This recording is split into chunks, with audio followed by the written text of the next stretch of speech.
السلام علیکم ورحمۃ اللہ وبرکاتہ۔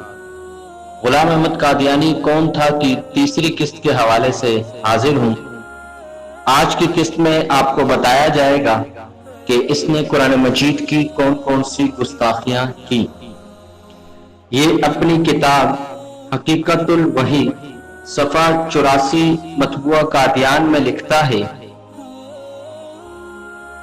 قرآن شریف خدا کی کتاب اور میرے منہ کی باتیں ہیں۔ معاذ اللہ، اس نے یہ لکھا کہ قرآن کریم میرے منہ کی باتیں ہیں، اور اس نے یہ قرآن کی اس میں توہین کی۔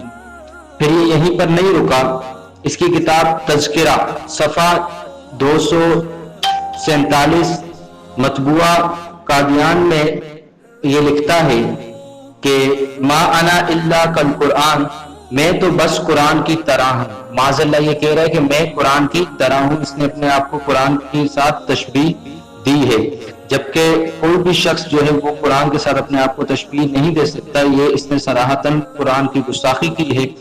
پھر یہ اپنی کتاب حقیقت الوحی صفحہ 211 مطبوعہ قادیان میں لکھتا ہے، قرآن کریم کی گستاخی کرتے ہوئے، کہ میں خدا تعالیٰ کی قسم کھا کر کہتا ہوں کہ میں ان الہامات پر اس طرح ایمان لاتا ہوں یا ایمان رکھتا ہوں جیسا کہ قرآن شریف پر اور خدا کی دوسری کتابوں پر، اور جس طرح میں قرآن شریف کو یقینی اور قطعی طور پر خدا کا کلام جانتا ہوں، اسی طرح کلام کو بھی جو میرا ہے مجھ پر نازل ہوتا ہے خدا کا کلام یقین کرتا ہوں۔ معاذ اللہ، اس نے یہ کہا کہ جو میرا کلام ہے اس کو بھی میں یہ سمجھتا ہوں کہ یہ رب کا کلام ہے۔ یہ بھی اس نے صراحتاً قرآن کریم کی گستاخی کی۔ پھر یہ اپنی اگلی کتاب میں لکھتا ہے اذکیہ و بام صفحہ 28 پر گستاخی کرتے ہوئے یہ لکھتا ہے کہ قرآن شریف میں معاذ اللہ گندی گالیاں بھری ہیں، اور قرآن عظیم سخت زبانی کے طریق کو استعمال کر رہا ہے۔ معاذ اللہ، اس نے قرآن کریم میں یہ کہا کہ گالیاں لکھی ہوئی ہیں۔ پھر اس کی اگلی کتاب خطبۃ الالہامیہ صفحہ 60 مطبوعہ ربوہ جو پاکستان میں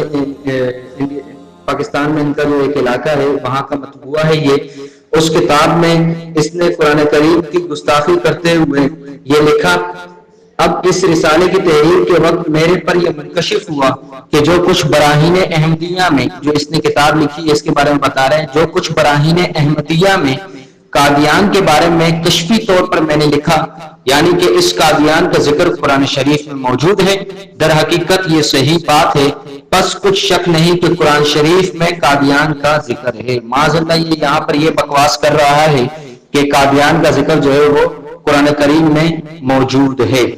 پھر یہ یہیں پر نہیں دیکھا، بلکہ اس نے جو ہے وہ پھر احادیث نبویہ علیہ السلام کی بھی گستاخیاں کی، اور اس گستاخی کرتے ہوئے یہ اپنی کتاب اعجاز احمدی صفحہ 30 طبع قدیم میں لکھتا ہے کہ مولوی ثناء اللہ صاحب کہتے ہیں کہ آپ کو مسیح موعود کی پیشگوئی کا خیال کیوں دل میں آیا؟ آخر وہ حدیثوں سے ہی لیا گیا، پھر حدیثوں کی اور علامات کیوں قبول نہیں کی جاتی؟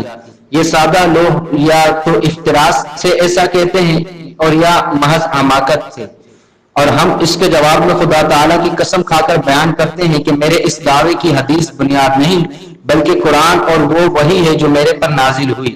ہاں، تائیدی طور پر ہم وہ حدیثیں بھی پیش کرتے ہیں جو قرآن شریف کے مطابق ہیں اور میری وحی کے معارض نہیں، اور دوسری حدیثوں کو ہم ردی کی طرح پھینک دیتے ہیں۔ معاذ اللہ، اس نے حدیثوں کو کہا کہ جو میرے خلاف ہے اس کو ہم ردی کی طرح پھینک دیتے ہیں۔ تو میرے پیارے اسلامی بھائی، میرے پیارے محترم مسلمانوں، ہمیں اس بات کی طرف توجہ کرنی چاہیے کہ آخر آج بھی قادیانیوں کو کیوں اتنی اپنی طرف لگے ہوئے ہیں، کیوں قادیانی جو ہے وہ یہ چاہتے ہیں کہ پاکستان میں اپنا اثر و رسوخ بنائیں؟ وہ اسی وجہ سے کیونکہ وہ اسلام کے سب سے بڑے دشمن ہیں، جو کہ آپ کو آئندہ آنے والی قسطوں میں بتایا جائے گا۔ کل انشاءاللہ آپ کو بتایا جائے گا کہ اس نے کیسے حضور علیہ السلام کی گستاخی کی اور کیسے جو ہے انبیاء کرام علیہ السلام کی اس نے توہین کی۔ مجھے اور کیب کی پوری ٹیم کو دعا میں یاد رکھیے گا۔ السلام علیکم ورحمۃ اللہ وبرکاتہ۔